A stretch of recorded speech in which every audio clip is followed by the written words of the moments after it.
Hi, everyone. Are we ready to start? My name is Bethan Staton.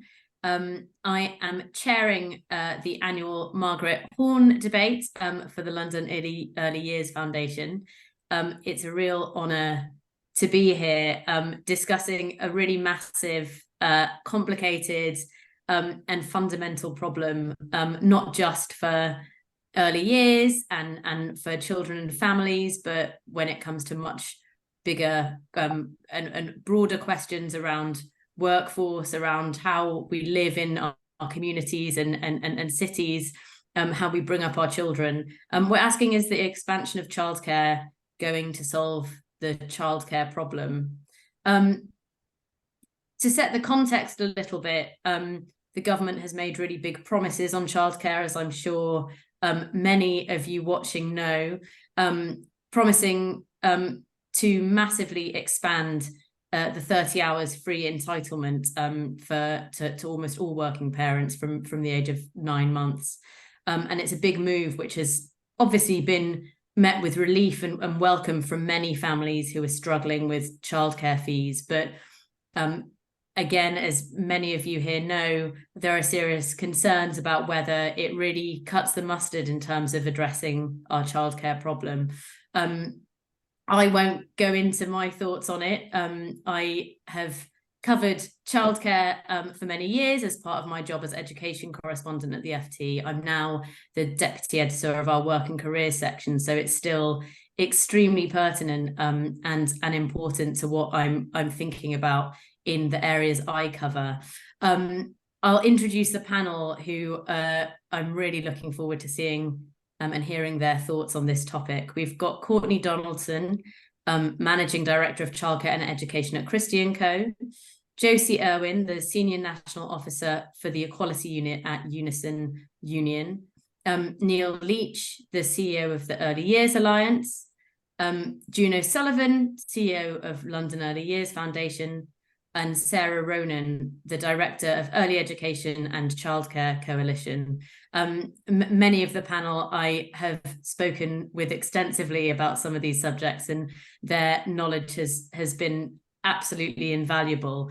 All I'll really say on the subject is, when I was covering childcare, I was astonished at the complexity and the kind of thorniness of how this funding works and how difficult it is to communicate it to parents, to families and communities. And I think it's amazing the kind of work that everyone on the panel does, not just understanding all those complicated policy topics, but delivering really exceptional childcare to our children.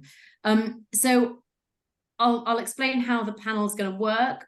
Each member of the panel is going to start off with a 5-minute introduction, a brief setting out of what they think the response to the question should be. And then we're going to have a question and answer. Those of you in the audience who would like to pose questions, please do so in the chat, and I'll do my best to put them all to the panel. And we'll then have some discussion between the panelists and hopefully thrash out some interesting approaches to this question. I will start, I think, with Courteney, if that's all right.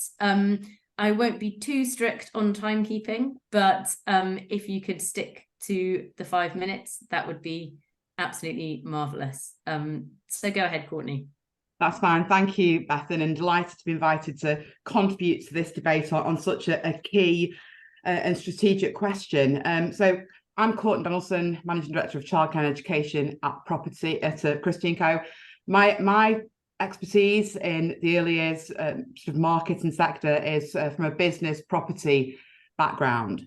So I think there are significant challenges. The proposal by the government is very much welcomed by parents, but just by extending provision, that falls a long way short of what is fundamentally required to solve the childcare problem, which, as you'll hear this afternoon from the other speakers, is a highly complex matter. The proposal is that the extension of provision will create more places. And as a starting point, I think there's been a real lack of collaboration or communication with the sector as a whole prior to this announcement being made, or with wider stakeholders either. So the announcement, while welcomed, it was rather unexpected at the outset. And I think, ultimately welcomed by parents. It's how the sector can collectively strive to deliver this proposal and deliver this ambition. So as a starting point, from my perspective, while the initiative may create more places, it's how those places are created, because we obviously want every child to be able to access high quality early years education from wherever they are in the country. And we've seen a real shortage in sufficiency in some areas. We've seen challenges around funding impacting on the degree of quality that might be able to be supplied by some settings. And creating capacity cannot occur overnight. If we think about the nurseries existing that are up and down the country, lots of those nurseries, they will have planning restrictions around how many children they are able to cater for at any one time. That's just not from a regulatory perspective driven by floor areas, but also from a sort of a local planning authority perspective. So it's not that easy to quickly create additional capacity. Speaking to clients nationwide, I think following the announcements, many have had lots of inquiries from parents, welcoming the initiative. I'd love to my child start at your centre or your setting, can you accommodate my request? And a lot of these nurseries at the moment, they are having some real staffing and workforce challenges, and I'm sure we'll hear from June and Neil later on. So it's an initiative which is welcome, but these initiatives, they do take time to plan for and prepare for, and there's really quite a finite window of time for providers to get those plans in place ultimately. I think one of the challenges as well in terms of creating extra capacity, that does come at a significant cost. So whether you have an existing provider, be it a preschool in a local infant school or a private sector provider, if they're trying to extend their facilities to create more places, there might be refurbishment costs. They may need to physically obtain planning permission to extend their sort of baby rooms or their toddler rooms or their preschool rooms. And in anticipation of the sort of short to medium term demand from parents, new facilities will be required. And at the moment, amid the sort of following on from recent events over the past few years, Liz Truss's announcements as Prime Minister and the financial implications of those, our economy is still recovering significantly, and the cost of capital has increased no end. So, there are some real challenges associated to that further expansion of those places so that every child can access a centre or a setting in their location. So I think one of the other considerations from our perspective also, it's that focus of quality childcare and the entitlement being extended and creating quality places and quality provision. And again, it comes back to cost and funding, because ultimately quality does cost. We've spoken about raising funds to create extensions or new facilities and new places. But then actually, there's a significant cost to be able to invest in staff and practitioners. The sector's long had issues around workforce-related problems. There's a real crisis at the moment about trying to recruit and attract and retain, members of sort of early education staff into the sector as a whole. And COVID, post-COVID environments, and the current economic climate is pressurising all of that as well. So there are lots of different strands that sort of can cause some concerns about how deliverable is this within the finite resources that the sector is awarded as a whole. I think in terms of one of the key focuses, particularly for June, is the provision of nurseries in deprived areas. We as a nation, we have this ambition that the mantra, every child does deserve the best possible start in life, and that's every child, no matter where that child's located. And it's the nurseries in deprived areas where arguably those children and those families are in the greatest of need that's where we've seen the greatest pressures and the greatest challenges. And unfortunately, this year, despite the government proposals to expand provision, we've actually seen a diminution in capacity and a shrinkage of capacity, particularly in deprived areas, where the level of funding to sort of provide to providers for parents to access that entitlement, it just does not meet the cost of delivery. So I think there are lots of different themes and challenges. And just by extending provision without the wider infrastructure to support the sector and to sort of create new capacity and support providers and practitioners in recruiting and retaining staff, they are all factors that will sort of mitigate the wider reach of this scheme. I think that one of the key themes in all of this will come, I'm sure, from lots of the panelists, down to the desire for us as a sector to ensure accessible provision for all and flexible provision for all. But in the absence of a longer term sort of national childcare strategy, there are gaps and voids that children will fall through and families will fall through because they aren't able to access that childcare in their provision in their area. And we've spoken at the start of this about the cost of childcare, the plan whereby the extension of provision will reduce the cost of childcare. There are lots of factors that impact on the cost of childcare, and funding runs strongly through the themes of all of those. So as a sort of an opening sort of introduction into this debate, I think it's an initiative to be welcomed, but in isolation there are lots of different complex components that the government needs to give due consideration to, teamed with a long-term childcare strategy for the nation, teamed with a long-term workforce plan. There are lots of focuses on how we raise the profile of the profession. There are lots of challenges around qualified access to qualified staff, and how do we drive quality and ensure that children are accessing quality provision. So much comes back to funding and the cost of delivery, and those are elements which arguably haven't been sort of addressed when thinking about the longer term strategic rollout of these proposals. Thanks very much, Courtney. I feel like in many of these things the answer is it's all about the money, but sometimes it's a big part of it. Josie, do you want to tell us a bit about your take on this, perhaps as a union officer specifically as well? Thanks very much, Bethan, and I'm really pleased as well to be invited to be part of this panel and to be part of a debate on such an important matter. I'm Josie Irwin, as Bethan introduced me, and I head up the Equality Unit at UNISON. In a nutshell, my answer to the debate question is no, not without also investing in the workforce. And I'm going to build on some of the themes that Courtney introduced in her contribution just now. So for people who don't know, UNISON is the UK's largest public service trade union, and we have 1.3 million members. 1 million of those, or just over 1 million in fact, are women. We're also the largest union in early years and nurseries, and we represent over 50,000 members. That's across the UK.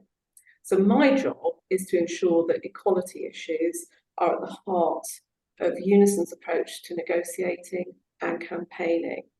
And we're concerned about both the workers who provide childcare and early years education, overwhelmingly women and low paid, but also the cost, availability and quality of childcare for working parents. That's also an equality issue. We know that 1.7 million women in the UK are prevented from taking on more hours paid work due to childcare issues, some of those costs, some of those availability, some both. And according to Save the Children, 870,000 so-called, I hate this phrase, but stay-at-home mothers want to go back to work, but they just can't afford to do so. Earlier this year, UNISON surveyed our members on the cost of living. And what we found was that many public service workers are having to take second or even third jobs, generally cited to pay for childcare. And more often than not, it's women who end up having to reduce their hours or in some cases leave their jobs because they can't afford childcare. And some are actually leaving work altogether because they can't afford their nursery fees.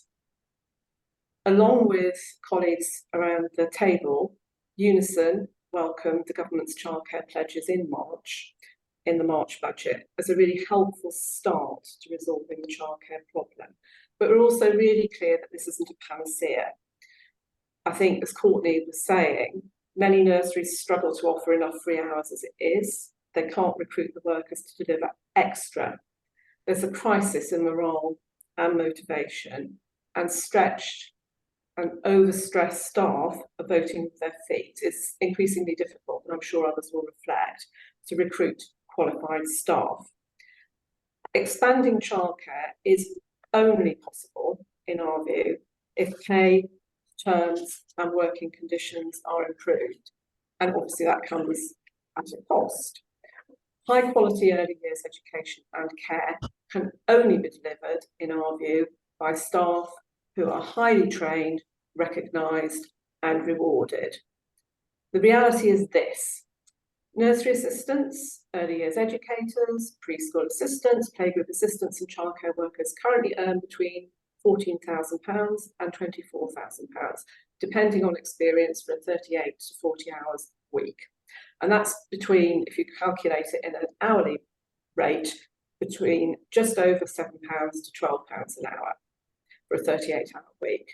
The real living wage is £12 an hour, just over £13 in London.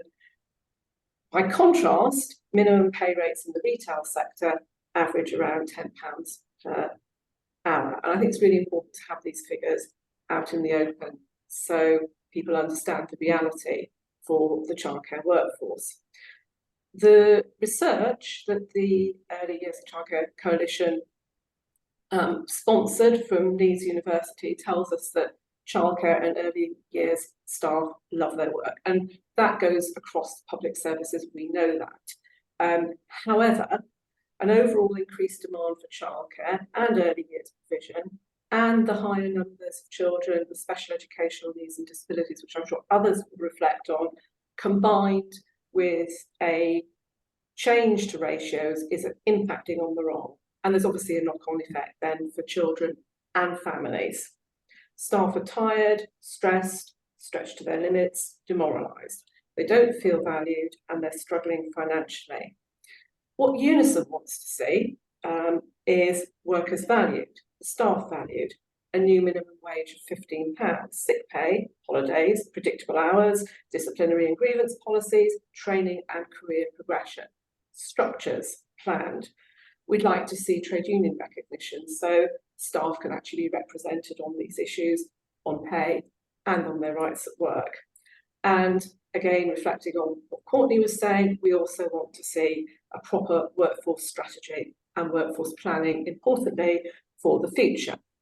This, of course, requires funding and investment, and more fundamentally, I think, and I'll reflect on this at the end of my contribution as well, valuing the work that women do, because it's largely women who are delivering the services in our care and early education facilities. Fully funded universal childcare could be transformational for women's economic security and independence, improving access to quality early years education for children in low-income households, the children in deprived areas that Courteney was talking about. These all would be really timely interventions now in a cost of living crisis. I think it's really important that policymakers see that paying early years and nursery staff a proper wage is an investment. It's not just an investment in the workforce, of course, but also in the local services that these nursery workers are providing. Early years workers are providing too. And it's also about the economies that they're supporting locally. And of course, a substantial pay rise would be recouped via increases in tax revenue, reduced benefits, tax credit and universal credit spending. So in conclusion, to return to the question, expanding childcare won't resolve the problem on its own. The government also needs, whoever the government is, needs to address the workforce crisis. And more fundamentally, but it's too big a question to go into for this debate, there are issues for wider society about the expectations that women should still be the primary carer and about valuing work that mainly women do. So I shall end there. Thanks very much. Thanks, Josie. And I'm really looking forward to digging into some of those questions about the reasons why we devalue that work and what we can do to rectify that through policy interventions or other interventions. Neil, can I turn to you now for your summary of response to the debate topic? Thanks, Bethan. I think I'm probably in Josie's camp when Josie started and she gave an immediate no, because I think that's how I feel, frankly. If the infrastructure doesn't change, then I cannot see how this works. But I do appreciate that, you know, I probably should give a little bit of a rationale as to why that's my thinking. It is interesting when I ask people about the Chancellor's announcement that I get a pretty wide range of responses. Some tell me that I should be incredibly grateful that early years is now hitting the headlines. And in part, I get it, not in every area, but I sort of get that. Like others, parents tell me they're counting down the days when they are going to receive their entitlements, because the one table that we top of all OECD countries is where the percentage of a woman's salary is the highest percentage of a woman's salary that's spent on early years education and care. And so I get that. But I think it's interesting when you actually talk to colleagues who work in the early years sector, and this isn't supposition, this is through research and evidence. They frankly express fear, they express frustration, and they express anger because they know that the infrastructure needed to make all of this happen simply is not in place. This is a policy that in the next few years is expected to result in tens of thousands of more full-time places. And yet all of this is against a backdrop of the worst staffing and recruitment crisis in terms of retention, etc., that we've ever witnessed. So whilst adequacy of funding is a mechanism for me to deliver the change, the biggest priority for this sector to make this happen is changing how those working in the early years are valued and respected, and in particular, dare I say, by government. And I come back to the point that until these changes are effected, this crisis, in my opinion, will continue. It's interesting that the DfE's their own research, the Pulse Childcare Survey, states that staffing is one of the biggest challenges that this sector faces.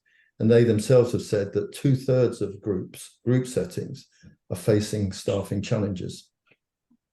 And I don't know if colleagues here today will have seen the headline in The Guardian, which stated, "Sunshine and tears, here's what my day in a struggling nursery system looks like," but it didn't make good reading if you're working within the sector.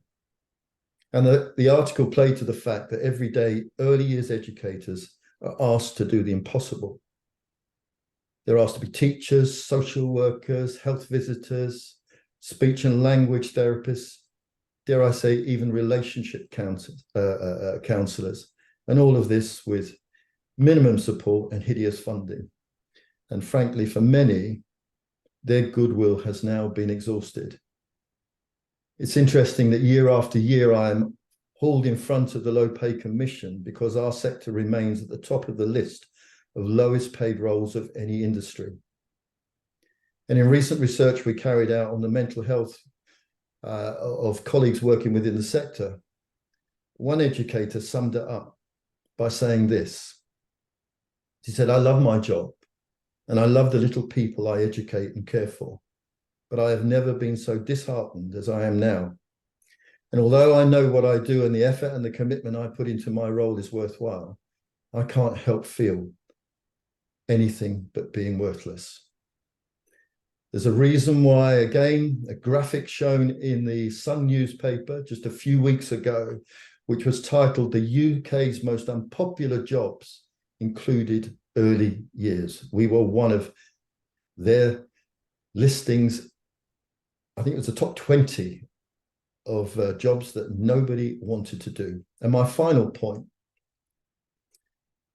yesterday when I was speaking at the Royal Foundation's Shaping Us symposium, just before I was due to speak, we had a surprise panel discussion with Tony Blair and William Hague. And it reminded me of the initiative that was launched 20 years ago, and the term that was constantly used, and some of you will remember this, I'm sure, and that term was "every child matters." Well, for me, so do the people that care and educate those children. And until that's recognised, I would suggest the increased offers remain at significant risk. I'll stop. Thanks very much, Neil. I think it's really important as a journalist covering this to think about what language we use, and the phrase educators is one that I really think more kind of journalists and people covering this should be mindful to use in their writing about it. Sometimes it's not appreciated that people in early years are educators. They're responsible for the education and upbringing really of children at some of the most important periods in life. So thanks for that intervention. Sarah, are you okay to go next? Thanks, Bethan. I think this is going to be an unusual debate because I don't think you're going to get lots of disagreement and fighting among us actually on this topic. My name is Sarah Ronan. I'm the director of the Early Education and Childcare Coalition. And for those of you that don't know of the coalition yet, we're a group of 36 organisations that came together last year to represent parents, providers, children, the early years workforce, and the wider business community as well. We had been in development behind the scenes, and actually, although we hadn't publicly launched, we had been influencing and lobbying together ahead of the spring budget. And actually, I remember and I remember the date so clearly in my head. It was the 10th of February, right? And it was a Friday night at about 6:30. And the Guardian leaked a story that said government considering, expansion of childcare. And the reason it sticks in my head is because I was out for dinner and I was warned to put my phone away being out for dinner, and it was just pinging. So it's so ingrained in my head that date. And they had put that to bed actually, and it kind of died a bit of a death because so many people came out and said, well, that would be absolutely stupid. Don't do that. You'll blow things up for everyone. And thought that had kind of been, like I said, put to bed. And then obviously the night before the spring budget, it was leaked in the Guardian that the government were pressing ahead of that. And that was the first that anybody had heard of it. There had been no consultation with the sector, as everyone on this call knows. And for us as a coalition that represents lots of different voices, it was a bit of an odd one because obviously we had parent groups that were celebrating, and you can understand why. The average cost of a full-time place for a 2-year-old in England is now £14,000 a year, right? It's shameful actually. And not only is it driving mothers out of work, but it's also forcing people to make some horrendous choices. We've seen statistics of women that do have abortions. 6 in 10 of them are saying that childcare costs have been a factor that's influenced their decision to have an abortion. They're literally the choices that people are making. And I do think to kind of quick kind of sidebar on this, I think on the issue of affordability, we've ended up in this really reductive and binary place around affordability that paints parents, in particularly mothers actually, and I think there's a bit of misogyny in this, as being all about their careers and climbing the career ladder. you know, we are in a protracted once in a generation cost of living crisis, right? And you need 2 incomes to survive. So that's really kind of what the affordability issue is about for most households, is simply not getting into debt and being able to get on in life. Anyway, I digress. So following the budget, or when we were all watching the budget and kind of tweeting in our messaging in our WhatsApp group that we have for the coalition, and I actually remember June saying something along the lines of, "What have they done?" You know, and we were all just kind of aghast at like, where has this come from? Nobody was expecting this. And you can understand why parents would be celebrating when you consider the backdrop to that and those kind of difficulties around affordability. And actually kind of what we've seen is for the first time in a decade, that maternal employment has regressed, right? We've seen an increase in the number of women aged 25 to 34 that are dropping out of the workforce in order to care for young children for the first time in a decade. We should be progressing, not getting worse on those issues, right? So you can understand why parent groups would be celebrating and think that this was good. Obviously, we kind of all collectively came together the next day and started unpicking this and thinking about the unintended consequences of trying to address affordability in that way. So on kind of the question that we're debating today about, you know, does it solve the childcare problem? I think that depends on what you think the problem actually is, right? So the government has obviously, what they've been looking to address on the face of it is a problem about workforce participation specifically. And we've seen that actually across the board, across the labour market, with, for example, over 50s being told to get on their bike and become Deliveroo drivers. We will see it next week with the autumn statement, and probably a focus on disability and workforce participation. And in the spring, we saw that with workforce participation and parents, specifically mothers. And obviously, as I said, cost being a significant kind of factor in driving women out of work specifically and reducing that parental employment. And, you know, the OBR agreed with the government about that policy. The Office for Budget Responsibility said that of everything that was contained in the spring budget, this was the one policy that was likely to have the biggest impact on output. And they estimated that somewhere around 65,000 parents would enter the workforce as a result of this policy, right? So has that happened? Is that likely to happen? If we're saying that the problem is one of workforce participation driven by a lack of, you know, a lack of affordable provision, is this likely to make a difference? The IFS, in analysing the budget announcement, so the Institute for Fiscal Studies, said that actually around 83% of the spending on the new entitlements would only pay for care that parents would have paid for anyway. So all it's doing really is just kind of replacing who is paying for the care. It's not necessarily bringing additional parents back into the workforce. And we know, and it's been alluded to quite a bit already, that actually at the root cause of affordability is the issue of underfunding. And if you're not going to address that and pay providers what it costs to actually provide those 30 hours, then you're not going to do anything to tackle the issue of affordability. And we know that the government is obviously set to become the largest purchaser of childcare hours. If this all comes off by some miracle, they'll be responsible for paying for 80%, purchasing 80% of the hours. And now surely, if you're the biggest purchaser of hours, there is a responsibility to be paying a fair rate for funding. Now, that's talking about this as if the problem is just affordability or that it's just about workforce participation. But we all know that it's not just about affordability, it's also about availability. And I think, Courtney, you talked about that earlier on as well, about the closures in the most disadvantaged areas. And we know that there's about 3 children for every 1 place at the moment. And actually some parts of the country have about 11 children on average waiting for every 1 place. and closures, as Courtney said, are in the most disadvantaged areas.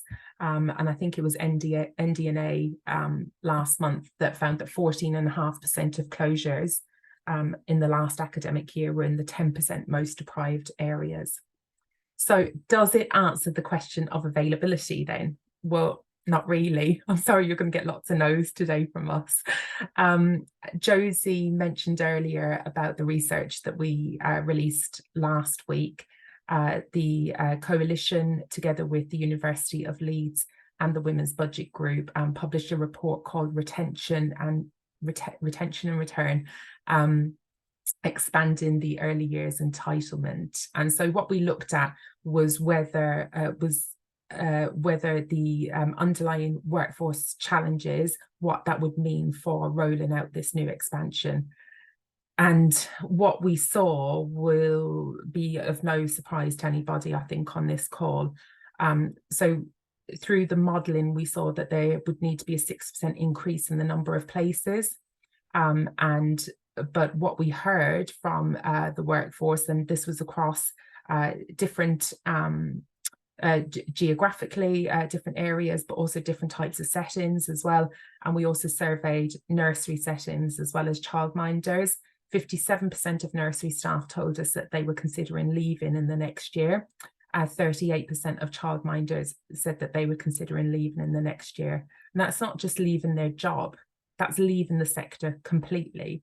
And that was largely driven by low pay, but it was also driven by a lack of training opportunities and a lack of progression as well. And we saw that the new ratios were actually making people more likely to leave. So you've got this kind of sense of like being underpaid, undervalued, and then increasingly heavy workloads as well. 17% of nursery managers, only 17% of nursery managers said that they were likely to increase the number of places that they offered. So on that basis alone, and looking at the workforce issues, is it going to answer or solve the problem of availability? Well, no, not really. But it is not just about affordability, and it's not just about availability. It is also about equality. Now, lots of you will be familiar with the work of the Sutton Trust, and the Sutton Trust, their Fair Start research found that just 20% of children or families in the bottom third of income distribution benefit at the moment from the 30-hour schemes, compared to 70% of those in the top 50%. So we've already had, before this announced expansion, like this inequality anyway in how families can access the current 30-hour schemes. And I'm afraid that rather than address that, this expansion is likely to make that worse and exacerbate that inequality. So analysis by the Institute for Fiscal Studies, again in September, found that the new entitlements would mainly favour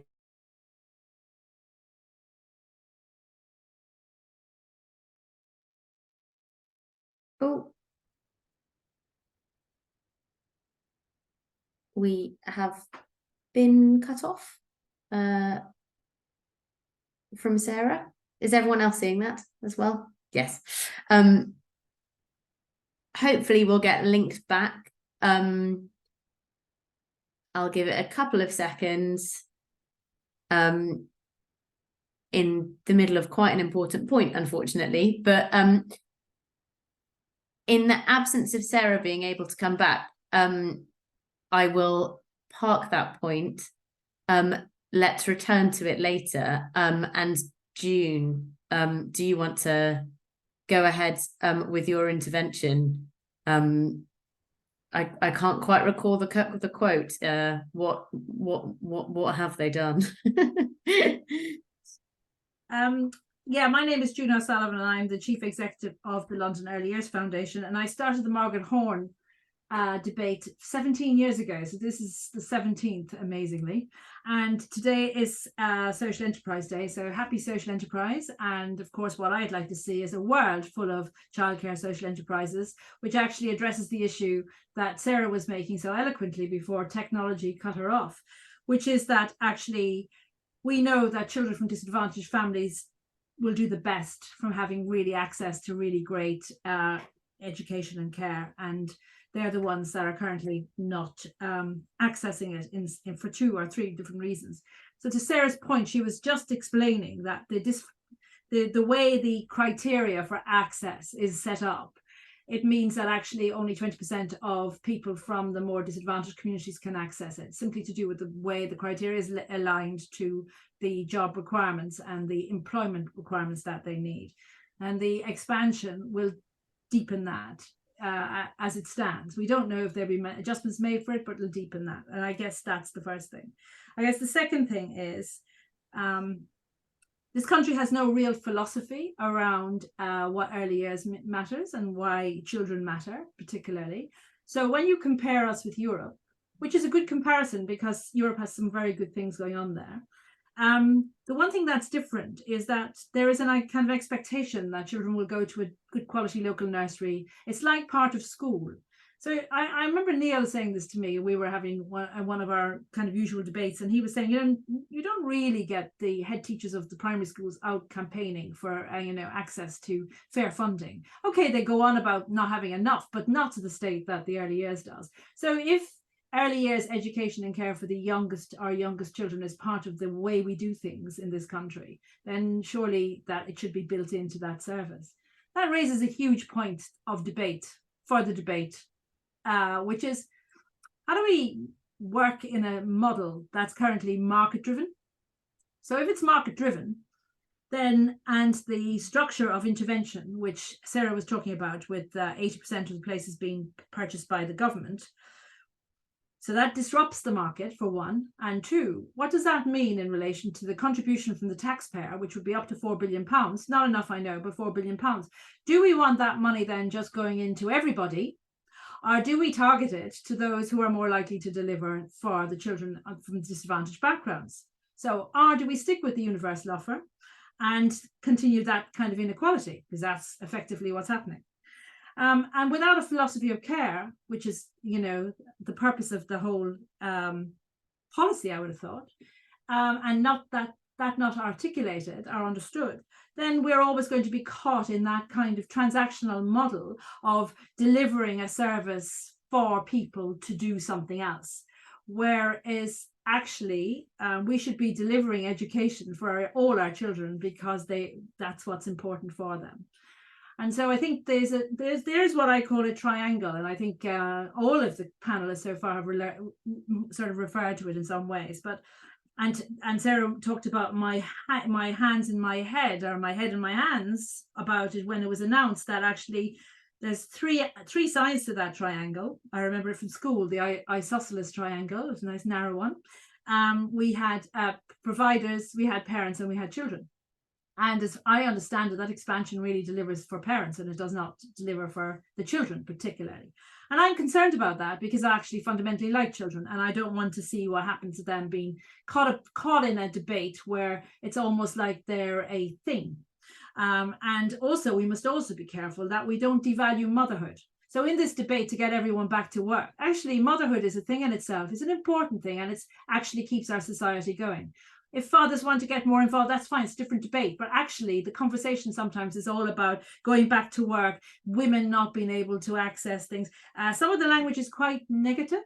And actually, I think it's perfectly right if a woman wants to stay and work and look after her children. She should be allowed to do that and be allowed to work flexibly if she wants to, or not at all. But I think we must be very careful that this policy doesn't drive us into a kind of cul-de-sac where the narrative is all about work and parents and women particularly have been entitled to go to work. But that's fine if the children are entitled to the best quality service. If they can't get that entitlement, we're doing them no service and we're doing the women no service, because you'd just be stressed about it all. So effectively, I think this debate needs to address some of the language.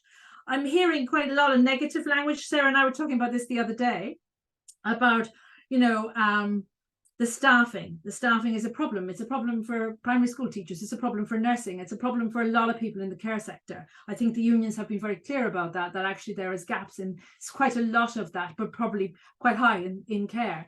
And so effectively, what's happening there is that we must be careful we don't end up you know, just thinking about a negative perspective, because who wants to come and work for a sector that all they're told about is it's going to send you into a paroxysm of depression, you're going to have a terrible time, you're going to be stressed working long hours, and you're going to have an awful time. I employ 930 staff and I have 100 vacancies. I do not want that narrative.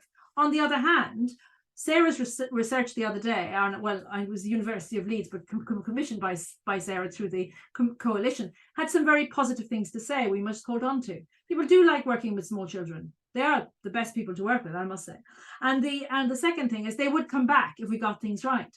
I thought Josie's point about what being right looks like is really interesting, and I've written the whole spiel here. I was writing the whole time about, you know, questions around our director of people to talk to her about what would make that perfect, because one of the questions we haven't asked is, and this is a good question for the audience really, is, guys, what does good quality pay look like for you? You know, if you talk about they must be paid more, we wouldn't really unpack that in a particular way. And I think it's very helpful to have someone like Josie kind of at least start saying, and this and this and this, because then at least you have something to aim for. And we might be there already, but we may not be, but at least you have a journey that you can achieve. And when you're talking to the government, you're saying, well, actually, we're going to do this. We need this amount of money to actually, as a baseline, to provide for those children, to have the right staff.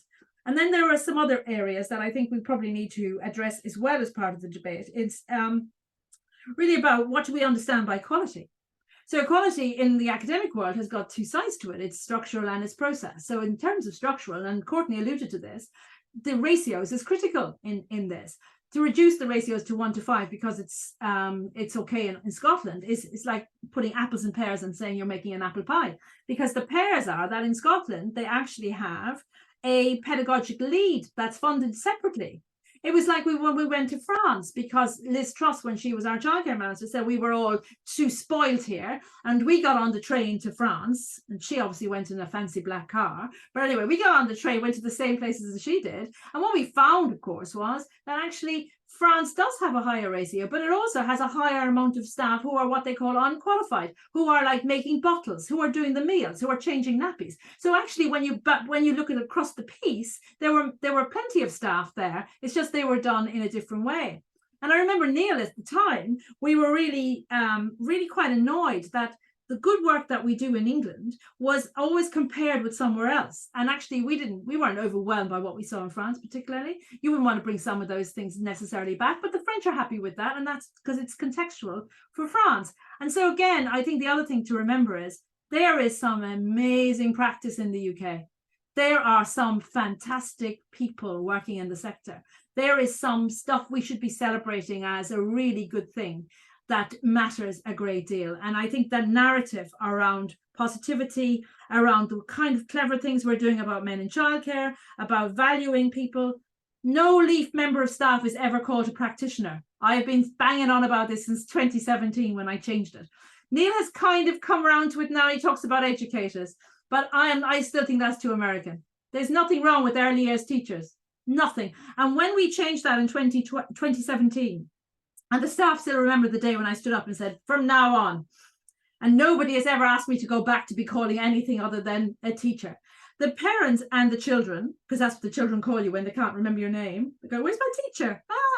And the parents say the same thing. Tell your teacher, I'm telling your teacher.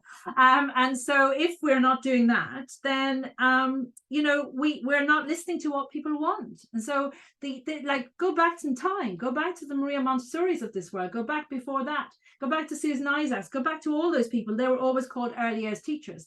And in doing that, you raise the profile of what I call the art, craft and science of early years teaching. And in doing that, you raise the conversation about what actually happens in a nursery. And in doing that, you get parents on board and be ambassadors for understanding the expectation of what happens in the nursery and what it should look like. So on that, I'm going to stop. But I think these are kind of questions I really, really think we should be talking about as well.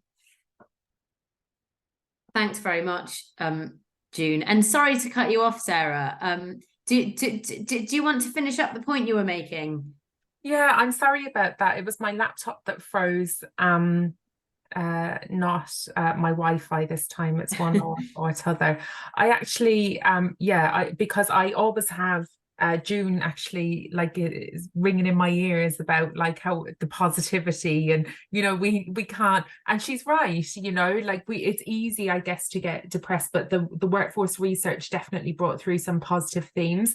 But I was just going to finish up by talking about what problems actually it did solve, and it solved two things, well ish, right? So the Neil alluded to it earlier about getting early years on the political agenda.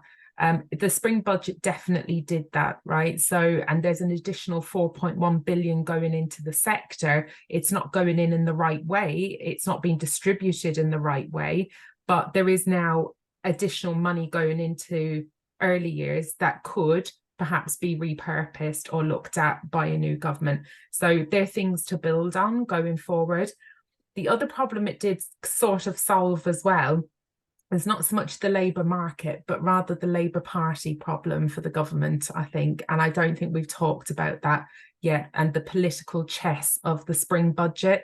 And it's quite frustrating, actually, that people's lives are kind of, parents have been given this kind of false hope at a time when they're really struggling, all in an attempt to take the wind out of Labour sails, essentially. Labour had set out their stall very early on in terms of childcare reform and early years, talking about kind of this universal offer, an NHS moment for childcare, all of this really big language about reform. Now, we have been obviously often kind of lamenting the lack of detail from Labour and some of the really poor comms from them. And obviously they kind of left themselves wide open, and the government have come along in the spring budget and kind of taken advantage of Labour's inability to move on this issue. What they've done was also an attempt to buy the parent vote, right? But they've also pushed the delivery of this into a new political term when we're likely to have a Labour government. And by pushing the delivery of something that is arguably undeliverable into a new political term, they're creating a lot of problems for the next government and potentially setting them up for a one-term stint, right? So none of this has been really about solving what we think the childcare problem is, a lot of it has been about politics as well, and that's incredibly frustrating. But in terms of kind of going forward and how we do solve it, I think there's two things. One, I think, is that we kind of need to separate the problem of childcare out from the sector and the issues that plague the sector. The issue of childcare should really be about choice for parents, and we do not have choice in the system.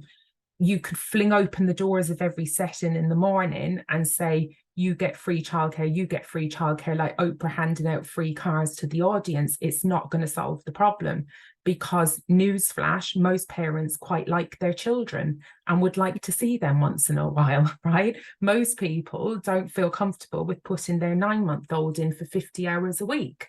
They would like to be able to see them. So if the childcare, there are the structural issues that are plaguing the sector that make it impossible for providers to function in a healthy way, right? That make it really difficult to recruit and attract staff. But then there is the domestic household childcare issue, and that will only be solved if we also enhance flexible working rights so that parents can choose to spend time with their children.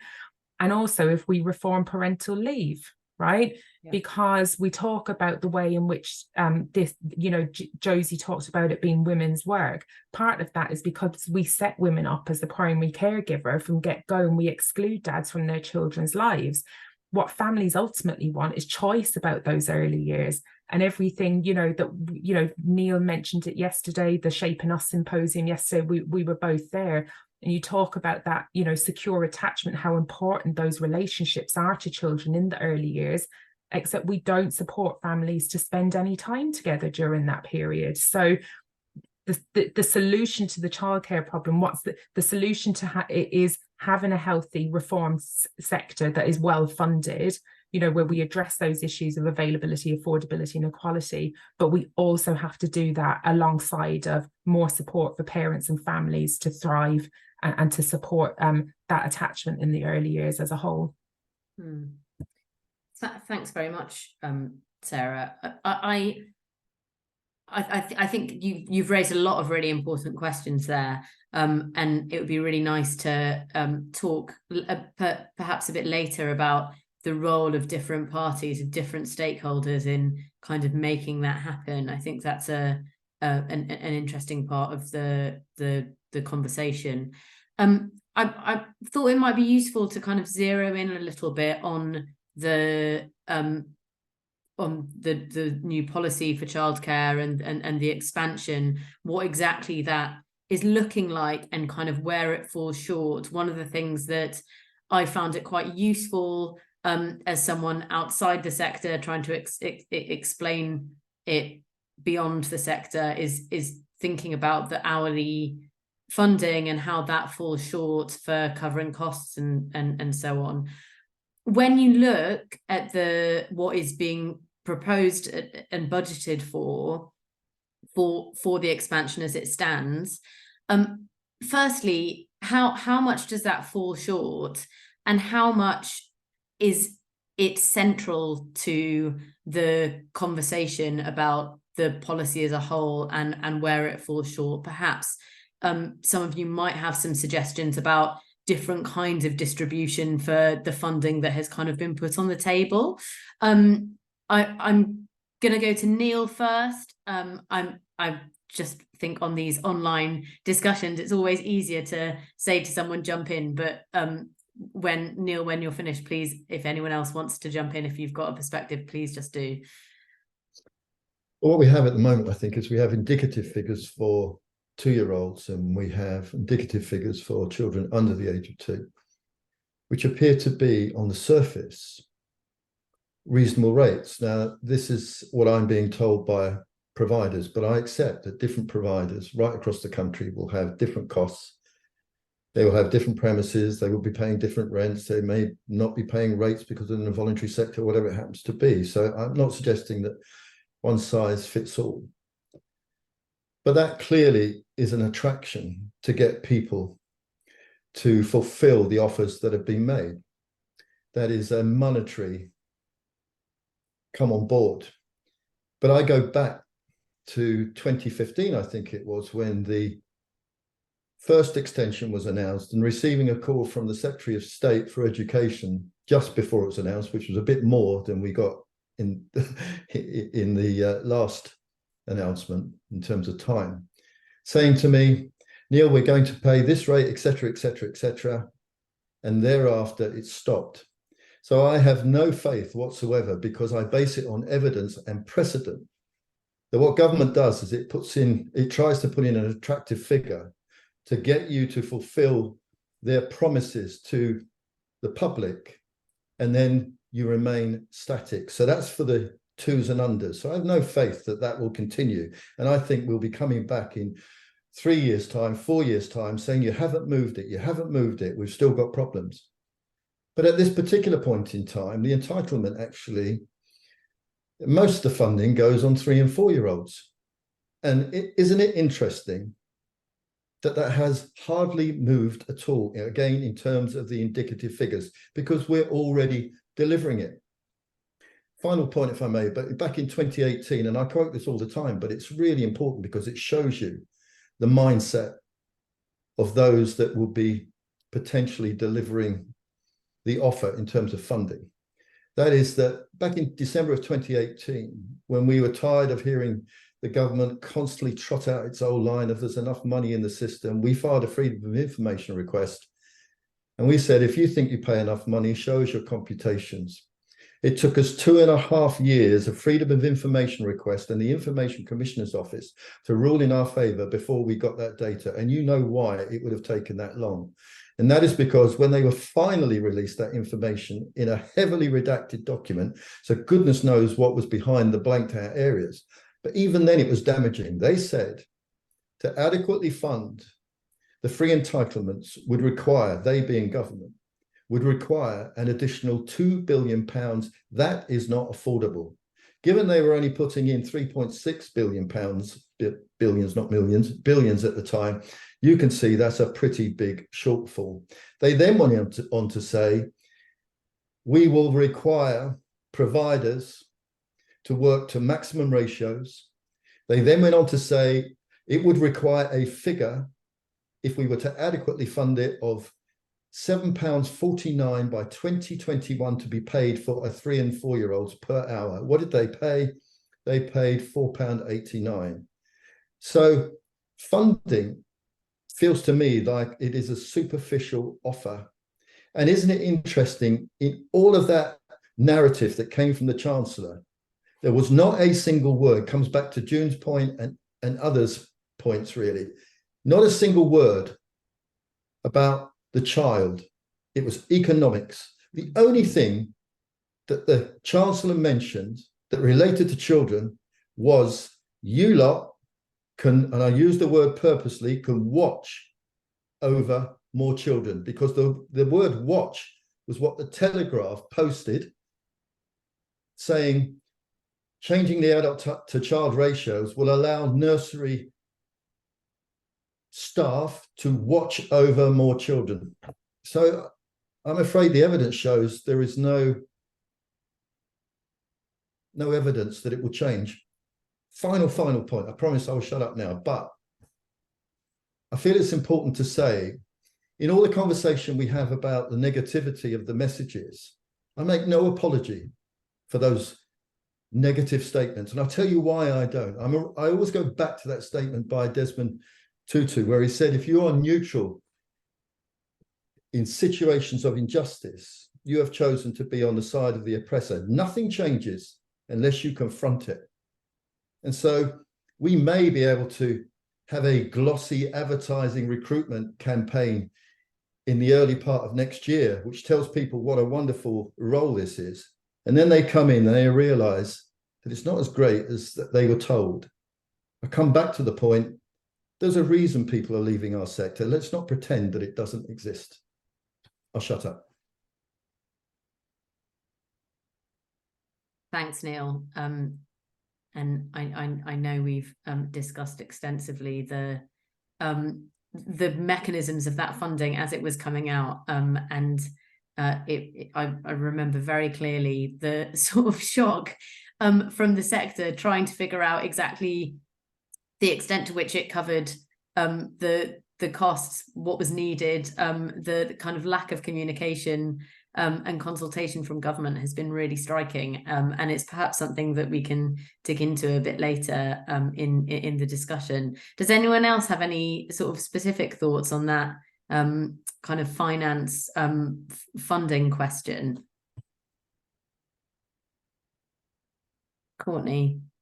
No, I'd like to add to Neil's comments and thoughts, and that's the question being posed in terms of where does funding fall short. I think historically funding has always fallen short. You know, we've spoken here about the sort of the lack of preparedness and the absence of the adequate infrastructure required on many different levels. And we look back when Neil mentioned, you know, every child matters, we look back to schemes such as neighbourhood nurseries, children's centres, Sure Start centres. You know, all of the positive intent has been there, but those schemes, they were announced in the absence of a consultation with wider stakeholders. And in those schemes, you know, there was capital funding, significant amounts of capital funding introduced to create the infrastructure in the most deprived locations, along with, you know, sort of funding over the first 3 years of operations, the revenue grants. But once those revenue grants expired, the standard baseline funding, it was insufficient then, 10, 15 years ago, and it remains insufficient now, largely. Also, sort of adding on to Neil's point, one size does not fit all. In the recent NDNA blueprint reports, where there have been a number of roundtable events and different stakeholders have contributed to sort of a number of roundtable sessions, one of the outcomes and recommendation from that report was that there needs to be an annual review into the cost of delivering high quality childcare. Because as we've seen this year and in years gone by, you know, costs do increase year on year, but quality, you know, not just the quality of the the property, the asset, the resources, but the quality of the team, the workforce, the staff training, staff development, staff mentorship, the salaries, as we've heard from Josie, and all those different elements.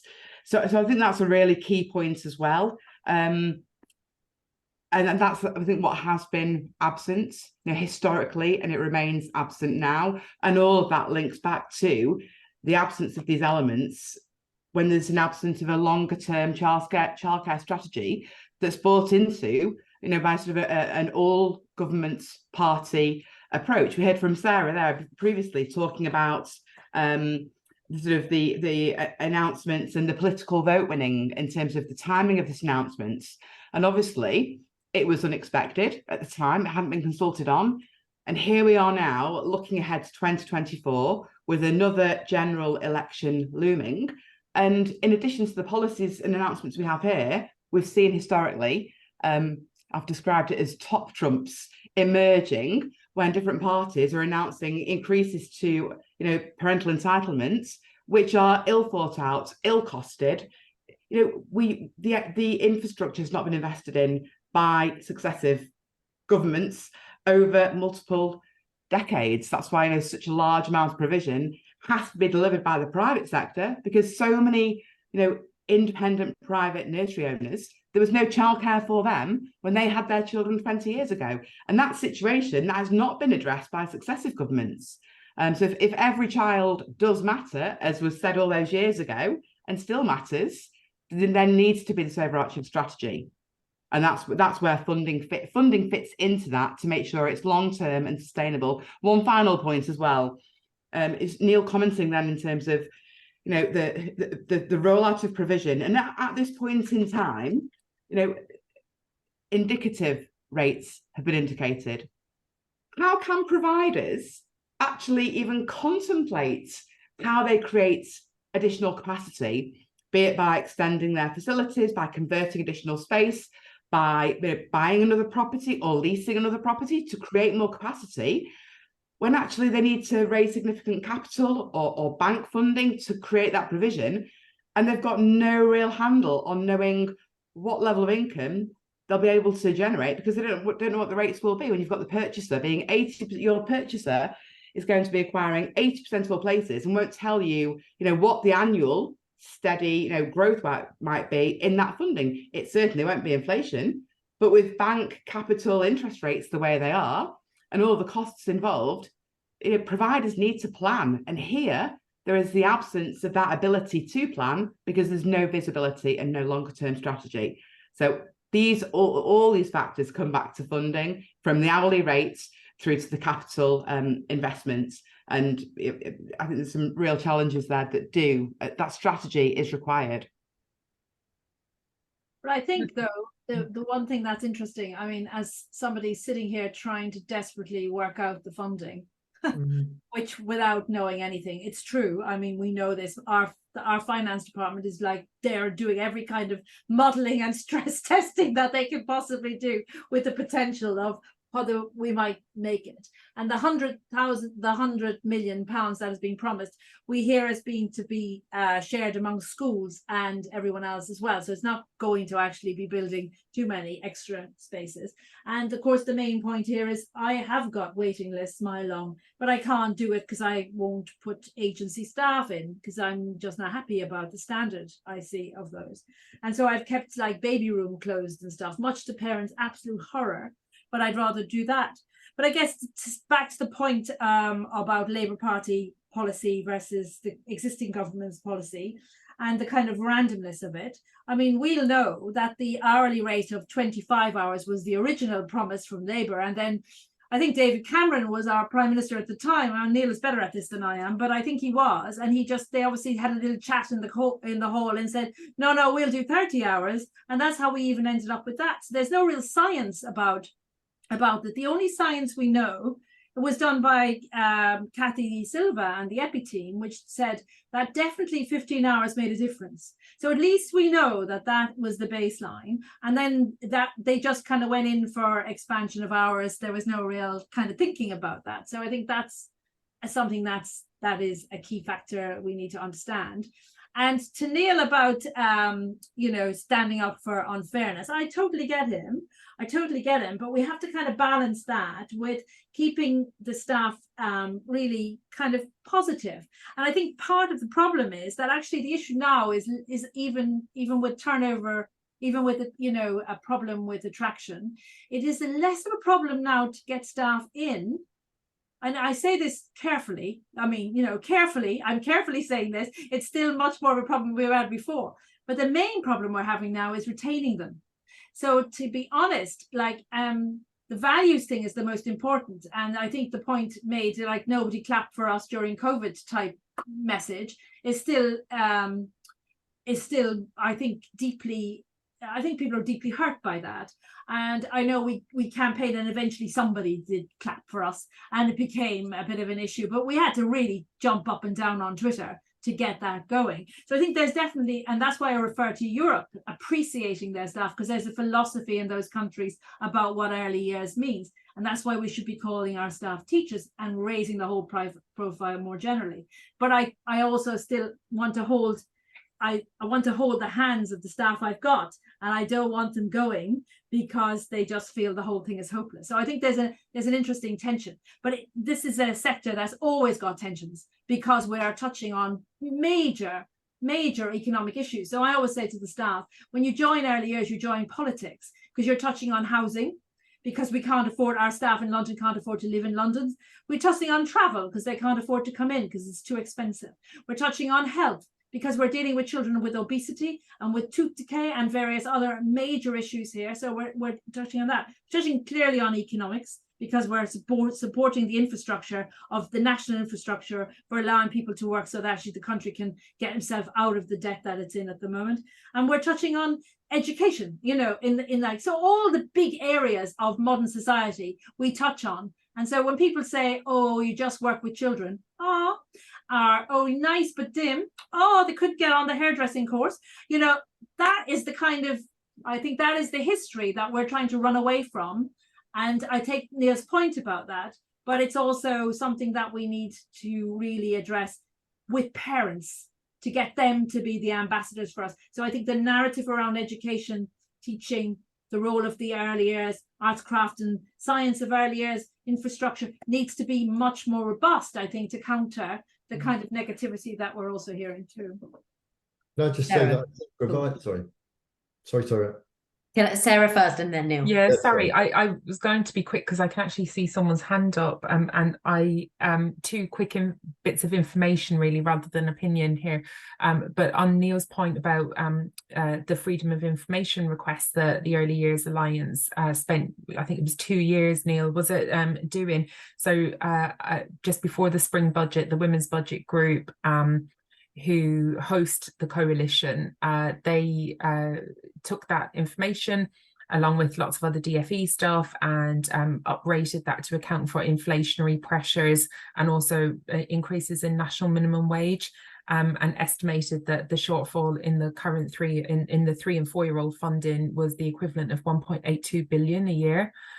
They've recently uprated looked at the hourly rate for 3 and 4 year olds, and again accounting for inflation and increases in national minimum wage again, and estimate that the funding rate for 3 and 4 year olds should be £9.03 an hour.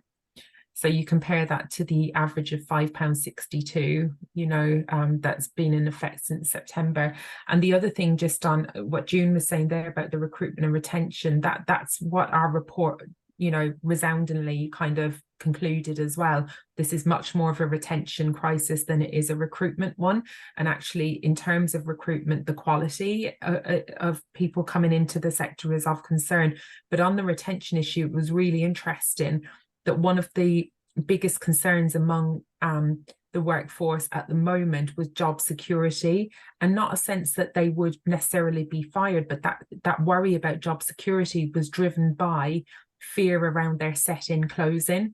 So I think that, and that's as much as we can kind of do what we can to boost kind of, I guess, the positive benefits of working in the sector, you can't really do anything to protect people from the reality and the headlines that are permeating anyway. They're looking around and they see people, you know, the volume of closures, and it is very little that you can do to put a PR spin on that, I think.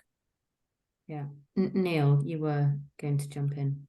Two very quick points. Interesting, I couldn't resist Sarah's point, because in terms of the numbers, we did a calculation that on the current investment rates for the 3 and 4 year olds, if we had zero inflation and government continued to invest at the same levels as they have over the last 5 years, it would take them until 2036 to pay the rate that they said they should have been paying by 2021. That's a pretty sad state of affairs. And then the other thing I think it's sort of quite important is that I think providers are doing their utmost to actually try and keep people on board within their settings. And Jim's point is absolutely valid, that the best we can do is try and look at their well-being and try and assist. But we have just gone through, you know, a cost of living crisis, and for many, they are still right in the middle of it. And so that's when I said earlier, their goodwill basically is challenged. You can only, that doesn't put bread on the table. And one final interesting statistics, because my background was finance, it isn't early years. But in February of this year, the Mortgage Strategy Unit issued a statement. And isn't it interesting that they actually singled out early years educators, teachers, practitioners, whatever term you want to put on it, as being incredibly marginalized. At the moment, if you work in the early years as an educator teacher and you want to buy the average house in the UK, it would take 5 of you living in that house, combining your total income to be able to buy the average house in the UK. Whereas, and I'm not trying to devalue any other profession, if you were a refuge worker, you would only need 3.5 people living in that house to be able to afford the mortgage. If you were a postal worker, you would only need 2 of you to be able to buy the average property in the UK. That's the value that we put on the people that shape our future citizens. Doesn't feel right to me. I'm going to move on to audience questions shortly, but Josie, I was wondering if you had any thoughts on sort of material changes that could be made to address the workforce crisis, particularly when it comes to pay. What questions should we be asking about the structure of the sector, about the value that we give to childcare that mean pay is so poor? What can be done about it? I was pondering while Neil was speaking and June before, both of whom raised questions about right salary, negativity, how do we square the displaying what the reality is in the sector with trying to keep vital staff. And I looked at one of the questions in the Q&A, and I see that was also about pay and how do we start to ensure that childcare, early years educators are paid the right amount. The problem is, where do you start? Like all of these things, everything is so complex. And going back to what I said towards the close of my initial contribution, there's a bigger societal problem, I think, about the value that is put on the work that women do generally across the public services. Whether you are a nurse, a teacher, a childcare worker, work in social care, there's a sort of societal understanding that that's work that women do, and generally very old-fashioned. Women have a partner, husband, who also does a job, and therefore lower wages, lower pay is something which goes with the territory. How do we address that?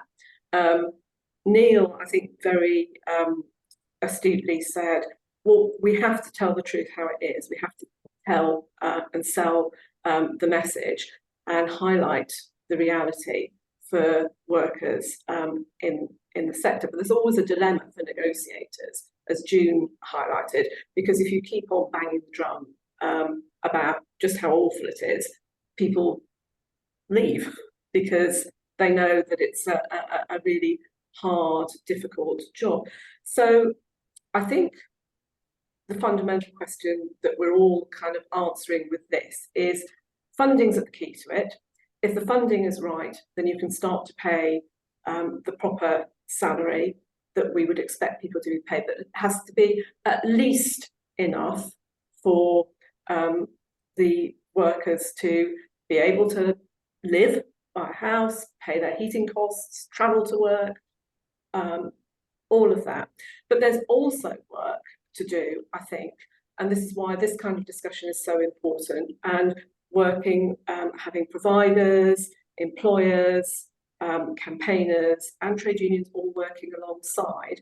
There's also something that we can do together to highlight those examples from Europe where childcare is viewed differently, women's work is viewed differently, and to tell the story about how good things could be if we got the quality right and if we got the salary right. So it's a sort of very long-winded, around the corners question, but I think key to everything is funding, and I think it's important that the debate is between all of the stakeholders, and we're all talking and all going to government with the same messages, and that's why the coalition that all the organisations around this table are part of is actually really important in doing. So it's incredibly valuable work. So it doesn't. So what I've said doesn't answer the question at all, really, but it just puts some views on the table, and I hope that's helpful. Okay, that's really helpful. Thanks. Can I just come in on the issue of women's work, if that's all right? And I think that is true, but I think it's almost more fundamental than that, is that we just don't value any work that is seen to be that people think you can do in the home, and we fundamentally don't value care. And we see that with adult social care as well. We see it with children's care homes. Anything where care is involved, it's just immediately devalued because it's seen as something that we should be doing anyway, and that it doesn't have an economic value.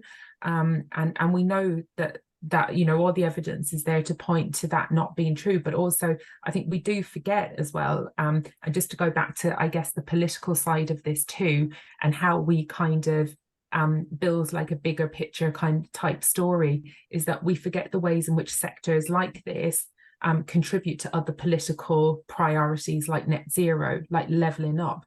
They should be the stories we should also be telling. So we shouldn't just be telling about, I guess that I wonder if that the kind of the most productive place to be in between the language of crisis and the reality of the situation, and not being overly naive and too optimistic, is actually being in that constructive place of where are the opportunities to connect the importance of the sector to everything else. How do we tell that whole of society benefits type story? Care-based sectors are 3 times less polluting than construction, right? That is a net zero green issue, right? This connects to levelling up. Some of the worst childcare deserts in the country are in areas like the Northeast, West Midlands and Northwest, in areas that are priority for levelling up. You cannot level up those areas unless you have the social infrastructure to support the local economy and also families and children to thrive, right? That will help to reduce health inequalities in the long run as well, and and all of those things. So I think, like, in terms of like moving the story forward and kind of making some headway, we should always be looking out for those opportunities to bring early years into places where you wouldn't expect to find it. Because if we're going to say that it's the foundations of society, those first 5 years, we need to make it the foundations of all of those other policy areas as well. And there are ways to connect that and to tell those stories. Absolutely. So we have a question from the audience, from Al Aynsley-Green, Sir, I think. Would it be possible to unmute and if you can go ahead and... Yes, I've unmuted. Can you hear me? Hi, yes, absolutely. Okay, well, thank you so much, Bethan. I'm Al Aynsley-Green, and I was the first Children's Commissioner for England, amongst other political points. And I want to offer you a very different perspective to build on some of the things that Neil and Courteney have been saying about the politics of this. Look, I have worked with and for children for 50 years. And my headline today is that the circumstance for children and childhood in this country today is utterly, utterly dire across all the sectors, not just the early years sector. Why? Because of political indifference and denial of the importance of children.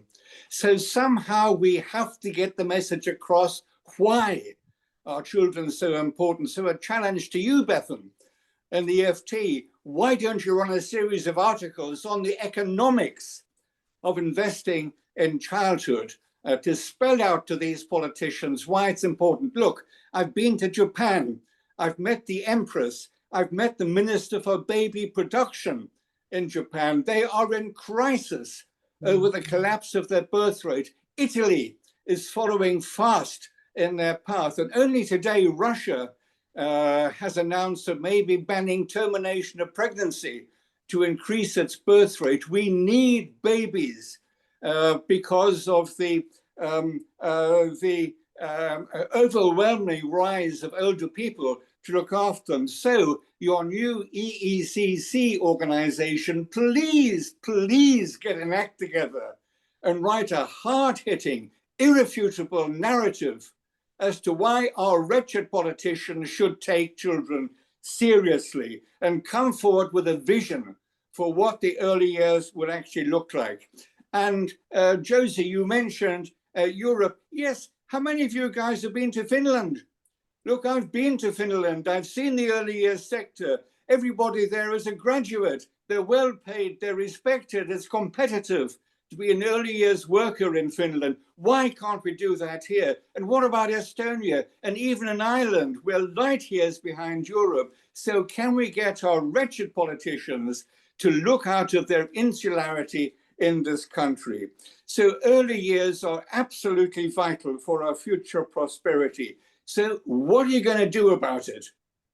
To be effective advocates, to push the point through those doors where it matters with the politicians. So I think we're fiddling while Rome burns to talk about these very important issues of workforce, of access to places, etc., until we get this sorted. So here's my call to action. For every one of you, please get your act together, produce an irrefutable argument and kick the bloody doors down to get people to listen to you for why children are so important. We've got wonderful people, and I'm so frustrated to hear their problems in our sectors, not just the early years, but childhood generally. It's a national disgrace. What would the alien from Mars have to say about us and our pathetic attitude to the importance of children? End of rant. Thank you, Al. I think I would say that the recent announcements on expanding childcare are testimony to the message at least getting through to an extent. The question is what the link is between those kind of superficial policy announcements and actually treating childcare seriously. Yes. And that I think is a very tricky question and part of what I hope I've tried to do, and myself and colleagues will continue to, and I think everyone on the panel as well, is holding the government to account on the substance of those promises and pushing for more. That question of the economic importance of of good childcare, but I mean, this goes beyond economics. Obviously, it's about people's lives. But certainly, when I'm writing for a Financial Times audience, it's a pretty compelling point to make. Certainly, Sarah, you have your hand up. I do, but Neil had his hand up before me. So Neil, jump in, please. Neil. Once. It was interesting. I mean, I'd say this, that in the last couple of years, I cannot recall a single conversation that I've had with a politician, those that you might argue, Al, and it was refreshing to hear your rant, actually. It was quite inspirational. But I don't recall a single person ever asking me, what do you think, Neil, would be in the best interest of a child? What do you think might be in the best interest of a parent, carer? Nothing. It is all about the monetary position. And to a degree, I think that's slightly dangerous as well, because it isn't money that's going to save us from destroying our own planet in 200 years' time. It's raising children that aren't kind, aren't empathetic, don't have a care about anybody else. They're more important qualities than a return on capital investment. But I do take your point, but the evidence has been there. It's irrefutable. We were at, Sarah may be going to raise this point, so I hope not raise it, but Sarah, but we were at an event yesterday where both Tony Blair and William Hague said to us, the thing is, you have to make the argument about why it is financially beneficial to do this. The thing is, politicians think in 4-5 years. They do not think in strategic terms. They do not think. Finland did not get to the position. Denmark did not get to the position. Norway did not get to the position of their early years system in the term of one office. And our politicians, that's why we have the recent announcements. The recent announcements, frankly, are just because publicity in terms of the entitlements, because publicity around the cost of early years care and education in this country was hitting every paper, because the votes and the polls are showing that, you know, the particular government is floundering at this particular point in time. That's why we got the offer, not because anybody thought, wouldn't this be the right thing to do? It was totally politically motivated. And until we get somebody that has a backbone, that is able to argue with Treasury, somebody that basically doesn't sell out our children in a position of responsibility, it's a tough call, but we constantly bang the drum. Yep. Sarah. Yeah, I was going to pick up the discussion yesterday as well, but firstly also just to say, you know, I also wholeheartedly welcome that rant, because I do think that there is a tendency sometimes to be squeamish about talking about children in terms of the economy and politics. There can be a tendency sometimes to feel like that we lose almost that we're making children kind of a commodity, or like reducing them down to kind of like a GDP type measurement, right? And it isn't about that. It is about the fact that the Treasury hold the money, and we're not going to get them to part with it until we make it, unless we make those arguments. So I think it's absolutely right to be political about children, that we should be doing that. But on the issue of kind of the general kind of lack of kind of long-term commitment, and that discussion yesterday with Tony Blair and William Hague, and they were talking about, you know, obviously like you don't recognize the return on investment in children for probably 20 odd years, right? And that's not going to help a politician that's concerned about getting voted back in 5 years' time. But afterwards, I was talking to Neil and a couple of other people and reflecting on actually what that says about public service and political life, you know, and the way in which we've lost that, and the way in which sectors like this that historically have been kind of neglected anyway suffer even more when we live and operate in the political chaos that we have had for particularly the last 7 years. And we all pay the price for that, because actually now what we've ended up with is that at the heart of government, we have it is too kind of dominated by political, careerists and not public servants that are actually interested in making a genuine difference, right? And we are paying the price for that. And I think that to a degree, we're only going to see the kind of the level of reform, the centering of children in policy, when we shift the way we do politics in this country, because it is no coincidence when you look at where they have successfully reformed early years and childcare.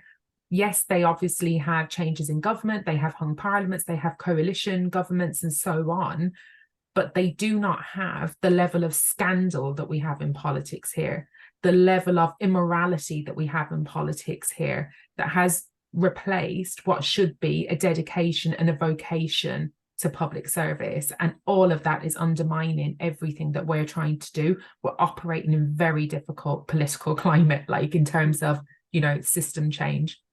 Thanks, Sarah. We have another question where sort of running slightly towards the end of the session, and I'm going to close with the same question for all of you before handing over to June. But just as our final kind of particular question, which I think is quite important, Connor Bathgate has asked, he said the elephant in the room is the commodification of the sector, and particularly the growing amount of private equity viewing early years as a profitable investment. It's something I've written about quite a lot, but I'm really keen to hear perhaps anyone's thoughts on whether private investment of this kind can help the sector, what the market structure and the particular forms of investment and the fracturing of the sector mean for delivery, and how that might be changing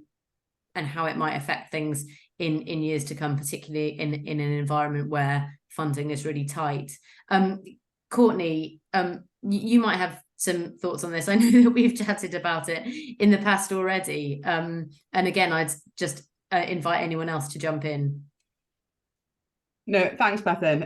It's a really good question. I think we've private equity has been within the early years education market in the UK for a long time, probably going back to one of the first investors would have been Gresham Capital back in 1983.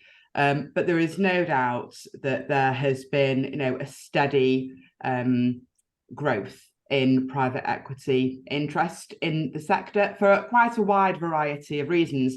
And actually, I would say that the largest surge of inquiries that we've received from prospective private equity houses in recent years came probably around May time 2020, when suddenly, obviously, the work from home order, and obviously everyone could see that nurseries and childcare were absolutely critical.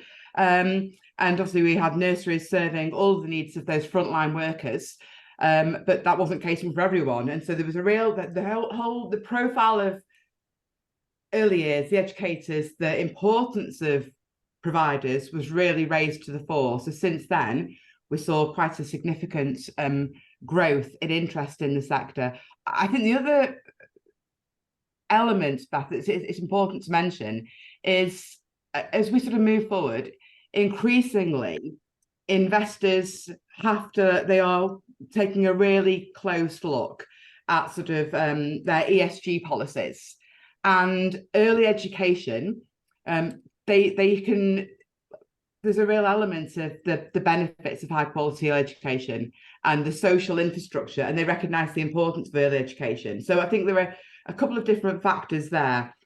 Yes, we have seen a number of the sort of groups across the UK that have taken investments. They have expanded, some at quite a significant rate in recent years. I'd pick up on the comment that Sarah made then in terms of the conversation you mentioned on politics, in terms of the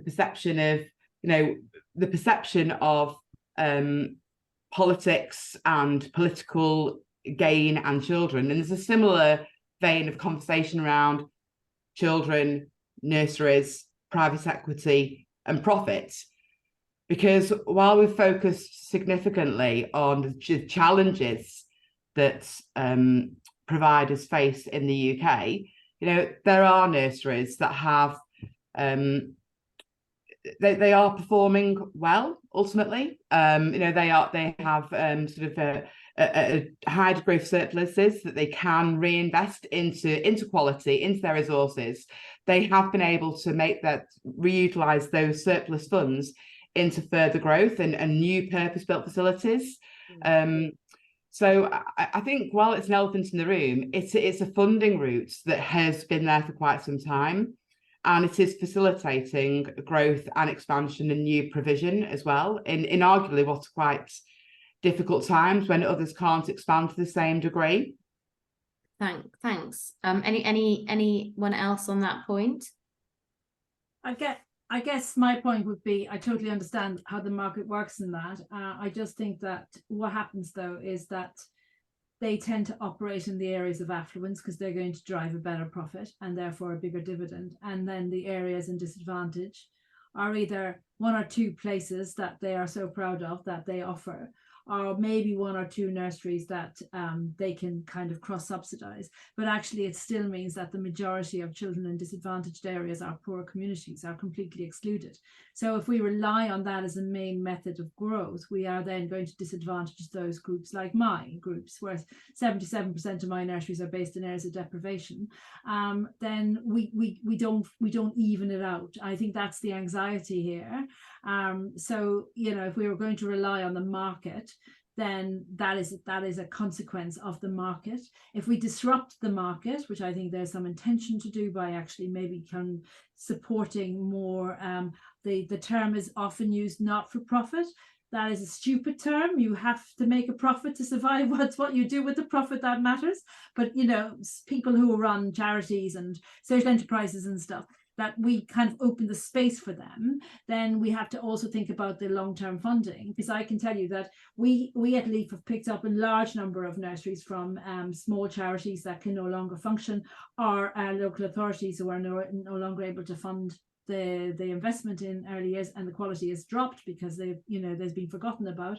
So just saying, you know, repeating that is not going to drive change or disruption. So I do think that this is a good time to have those conversations about different ways of doing things, because otherwise we're going to just try and have the same solution and then get the same, you know, response. So I think to Courtney's point, yes, there is an expansion. I think it's about 17% now of large chains being funded by overseas PE companies. I'm just wondering about whether we could twist that a little bit and actually do more around the social arm of it, and actually that we actually create a different way of thinking about things, so that actually it becomes part of the way the structure of those services are delivered. And so we look at what happens in the private sector, because we're a social enterprise because we take business skills and effectiveness and we marry it with social purpose. But actually we reconfigure the whole thing around social purpose, and then we think about how we would then spend the money and what proportion of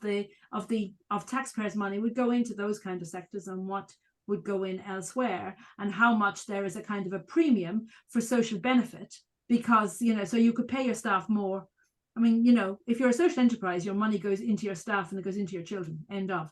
So it's like, how do you do that? So there's something about the sector, and I think it's to Sarah's point earlier, leading the debate about social purpose leadership, and actually really thinking about that. And it goes back to the philosophy of care, and we're recognizing that the contribution we make to society is actually quite significant. Because in COVID, when the world came to a mad ass end, what happened? Care was what kept people going, looking out for each other, supporting each other, going and supporting people all around, running nurseries. We ran 15, other places ran nurseries all over the country, whether they were private or whether they were social purpose nurseries or they were charity, they all did it. We all pulled together. And that kept the thing going. So how come people's memory has been so short around some of that stuff? And those kind of things, I think, are messages that we need to be amplifying.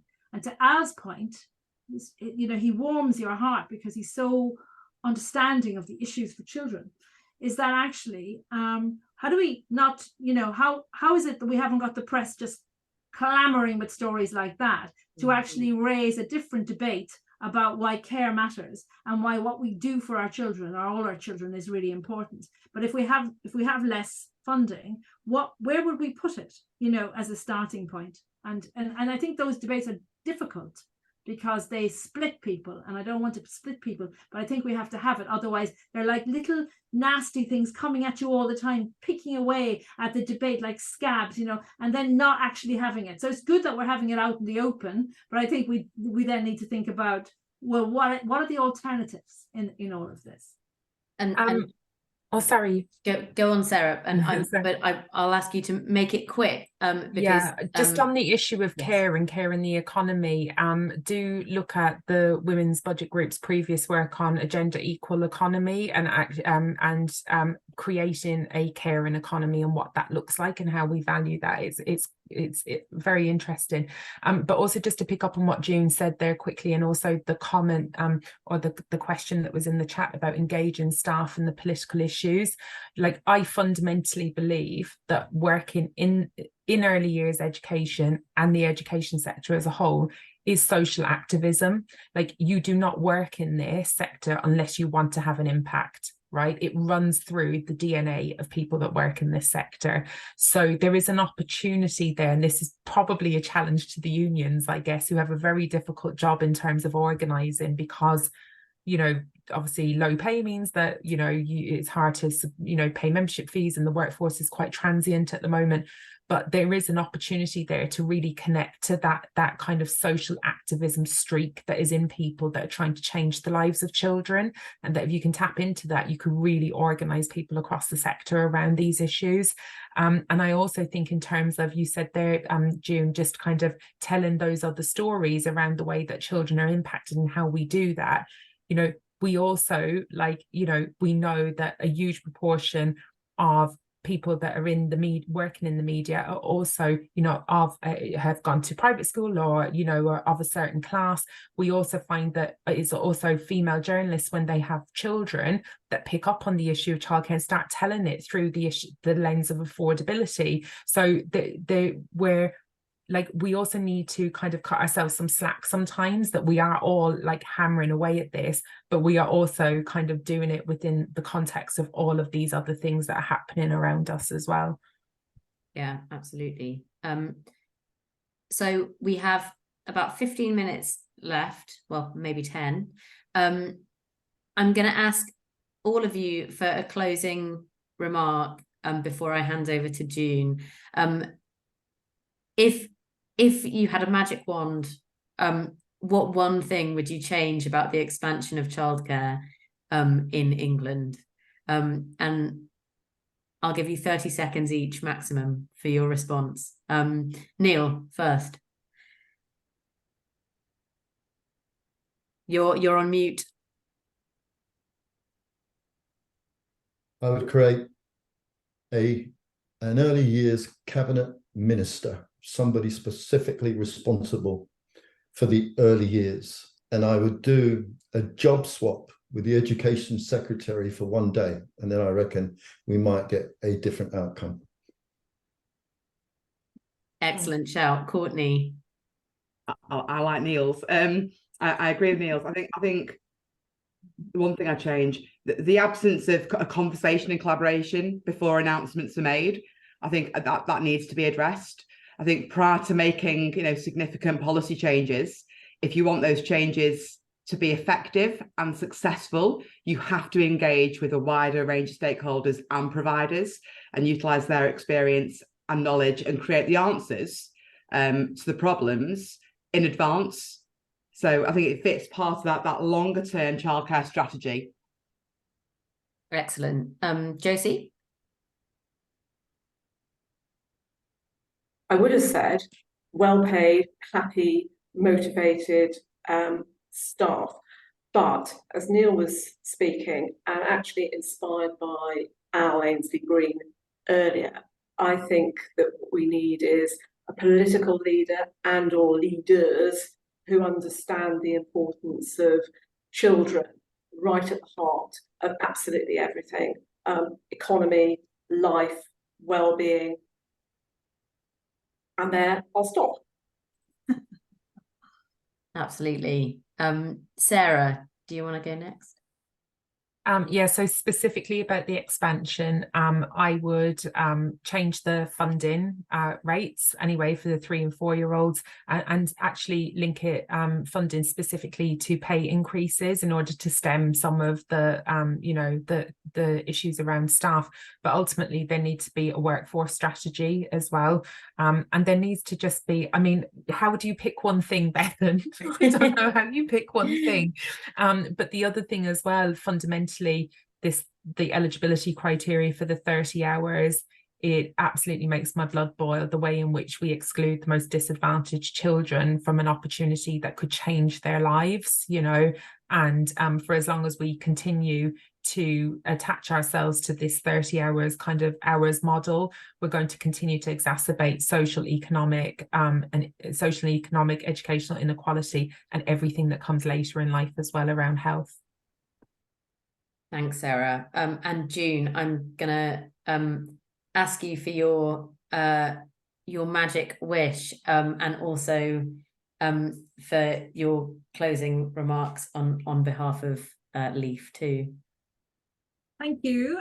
If I had a magic wand, I would create all the sector as social enterprise nurseries underpinned by a pedagogy for social justice. That would be mine. And then in my closing remarks, I'd like to thank everybody for coming, giving up their time and paying attention for nearly 2 hours on a subject that is both painful and exhilarating in equal measure.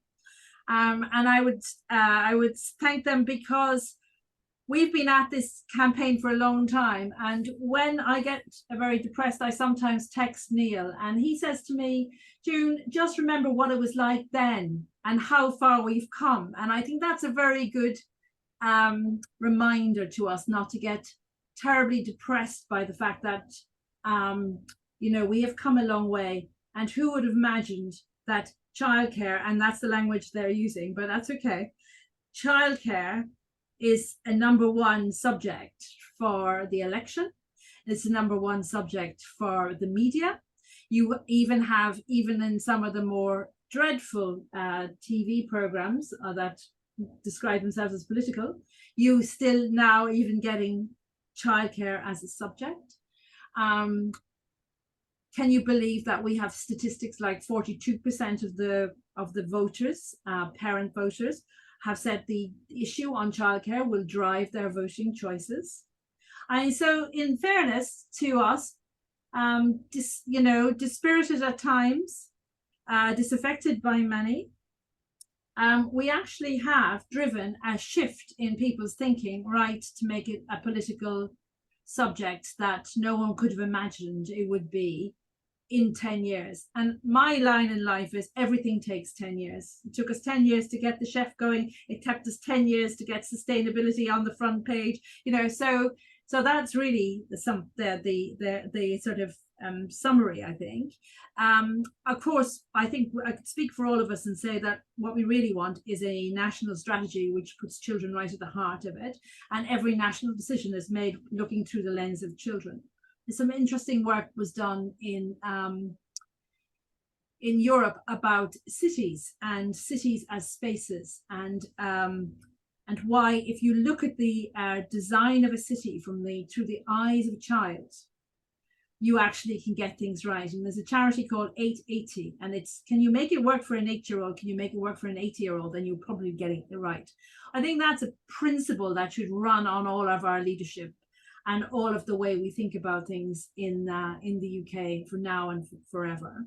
And if we had a choice in which politician we were presented with, I certainly think that one of the things that part of their interview question should be what they understand by early education and what they understand by making decisions that would be good for children in the long term.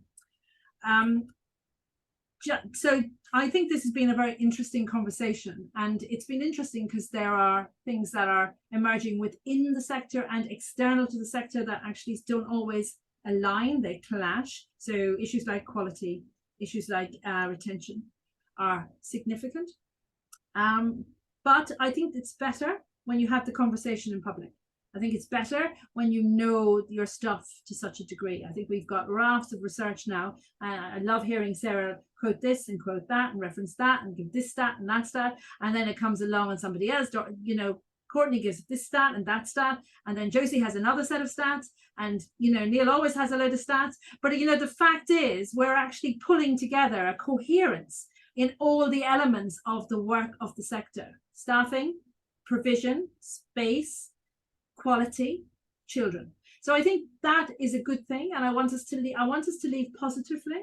I want us to leave feeling that there is more to do, but there's more we can do, but there's more that we've done quite a lot, and we can demonstrate that we can move forward. And I want to finally thank Bethan for being really brave and stepping up to the invitation to chair this.